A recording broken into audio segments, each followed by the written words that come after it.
What's up, weirdos? Shadetree Surgeon here, up here visiting my friends at the Ride Factory. If you guys remember, every once in a while I'll do kind of a little mini-series on different bikes called Would You Ride This Motorcycle? And that's what we're doing today. If you guys have been following the channel for a while, you'll know that I am a gigantic Triumph fan. I own a Rocket 3, Jessica rides a Street Triple, and let me tell you, my love of Triumphs didn't exactly start with the Rocket 3. I liked them before that. I liked them even before the modern iteration of the Bonneville and the new modern twin, the 900 that they did. And I'll tell you, the very first Triumph that I really fell in love with is the one that we're test riding today.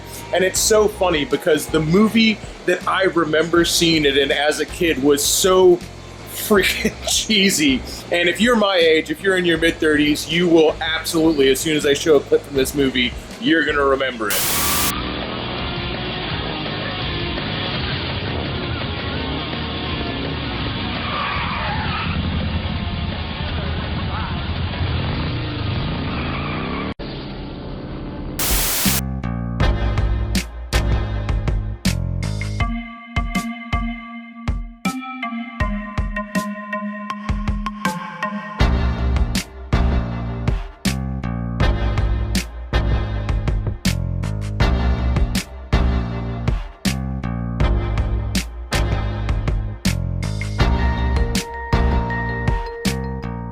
That's right, the Triumph Thunderbird 900 Triple.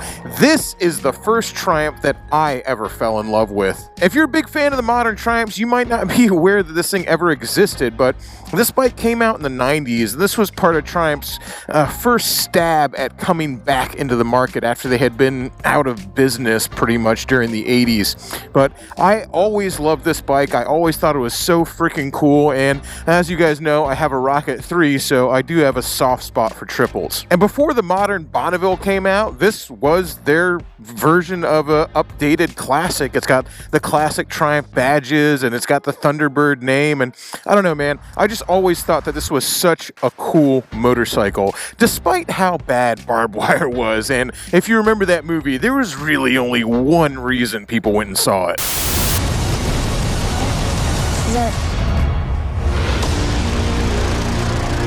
This particular model is a 1998. It's got 2,200 miles on it. I'm probably not showing it good enough on camera, but this bike is spotless.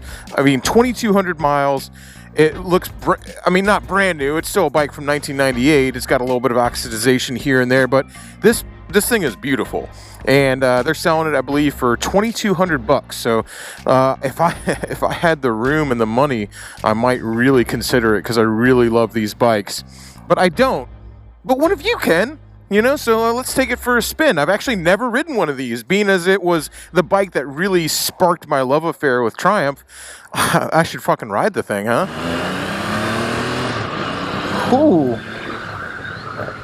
Damn, there's nothing like a triple, man. Best of both worlds, if you ask me. Of course, I am biased. Well, this thing ain't no slouch, although you can barely tell you're moving because it's got stock exhaust on it. And I think that's pretty neat that you have a bike from 1998 that's totally stock. Nobody's done anything to this motorcycle. 2,800 miles. Unbelievable, man. I really like it. Oh, man, it's tempting. It's not tempting. I don't have space for it. I do not have space for this motorcycle. I really like it, though. Oh, this is great. How could you... I imagine back in the 90s, if you hopped on one of these things, what was the competition for basically standard cruisers like this? Like, compare this to a Sportster, which, you've got this as a 900 kind of upright standard style cruiser.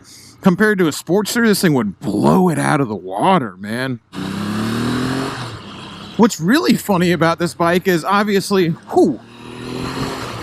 Oh, yeah, this is legitimately kind of fast. As I was saying before I got distracted by the power, is what's really funny about this bike is it is quite a bit faster than the modern Bonneville twin, than the 900. Not the new ones, not the new 1200s. Those things are really fast, but this predated the twin. This triple did.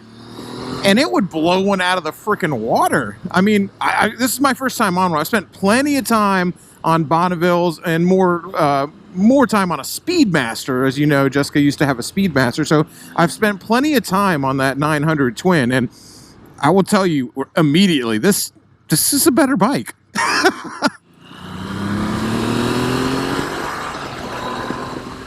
Oh yeah, dude, I like it a lot.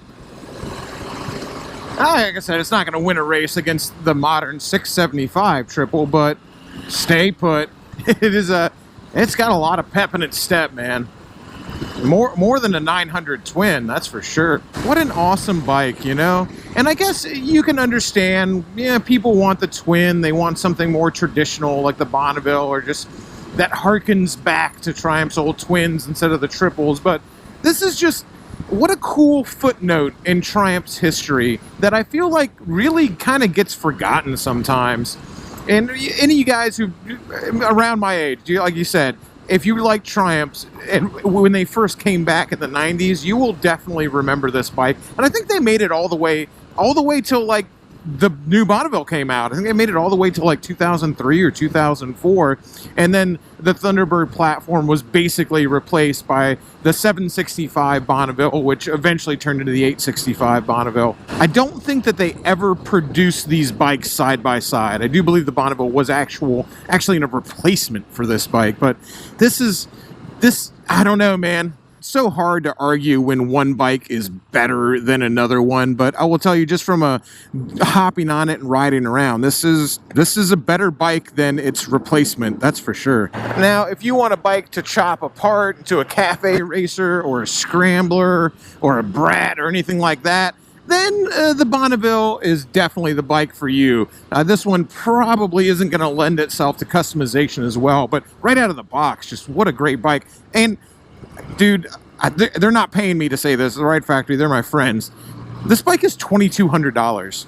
$2,200 for a bike that has 2,800 miles on it and is bone stock and beautiful. If you like Triumphs and you're trying to either get back into motorcycles or just looking for a second bike, or, you know, if you're a grown-up, I would say that this could be your first bike. It's not heavy. It's not super tall. It's not too powerful. Like, if you got a good head on your shoulders, you could get away with this being your first bike. But it does have power, though, so don't fool yourself. Ah, man, so tempting. $2,200. I can't believe it. And it's what a cool piece of Triumph history, too. Everyone talks about the old history, about the old Bonnevilles and then the new Bonnevilles, but this is that in-between period when Triumph was first coming back.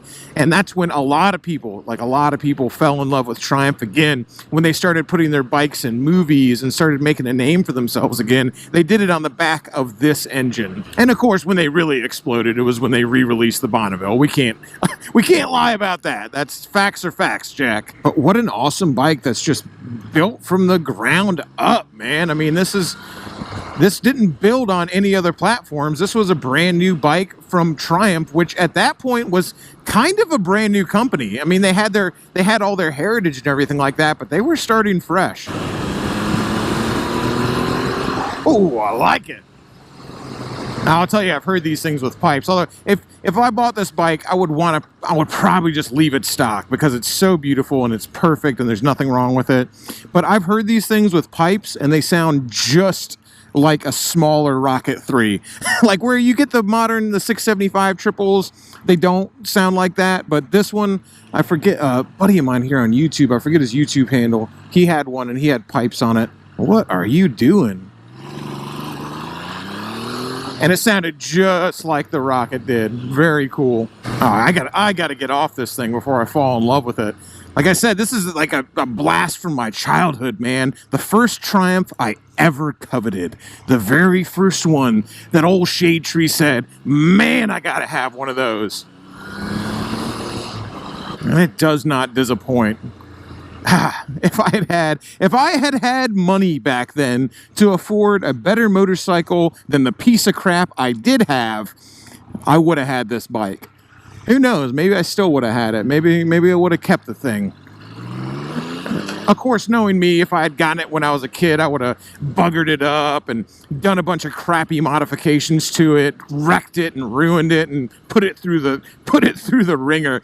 If I had owned this bike back in the day, it definitely wouldn't look like this right now, that's for sure. Anyway, if you're interested in this bike, give the Ride Factory a call, ask for Summer, tell them Shadetree Surgeon sent you, and she'll give you the hookup. Summer's good people. By the way, $2,200 is the price that you get if you call and mention that I sent you. And I don't get anything from that. That's just what Summer said she'd do for people who are fans of the channel. That they're going to get a discounted price on this bike. So give her a call if you like it, and make sure if you end up buying this bike, message me on Instagram so I can follow you. I'd love to keep up with it. And if you do buy it, please keep it nice.